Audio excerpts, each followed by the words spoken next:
So the recommended way of teaching numeracy in terms of naming numbers is to touch it and say it, right? Touch it and say it as much as you can and say what it's made of. So when we're teaching our students to count up in our tens, right? So if we go, obviously we're going to go 19, 20. Notice this is a place value chart. So that means it jumps every time you would bundle. So 29 to 30, 39 to 40, 49 to 50, it bundles it here. So as you're teaching your tens, counting by tens, one thing we also want to do is make sure that we're touching it and saying it. So we say 34, right? Now and then we take away minus 10. Suddenly we have 24 plus 1, right? 25. What's it made out of? 2 tens, 5 ones. Add 10.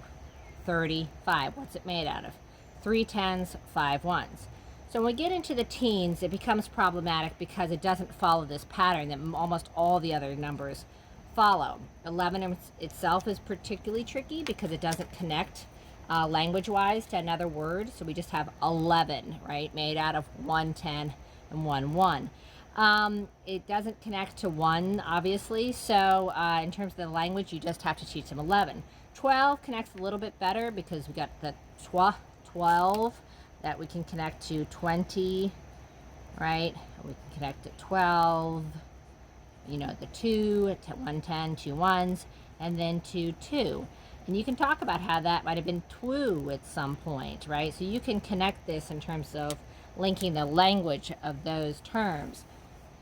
Or twice, right? You can do all those sorts of things. But when it comes to 13 and 14 and so on, this is when we have to talk about how the teen numbers, we read them backwards. And we have to say, those silly Anglo-Saxons, they made everything tricky on us.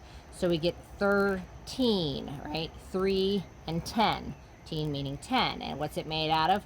3 ones, 1 10, right? But 14, right? So 4 ones, 1 10, 14. So a lot of my students get, struggle with 40, right?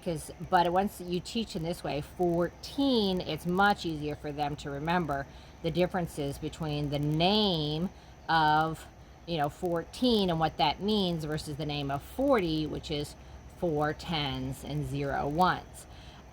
So it's really helpful for my students who struggle a lot, and I think any student who has language recall disabilities when it comes to the idea of the names of numbers being something they just have a hard time keeping track of.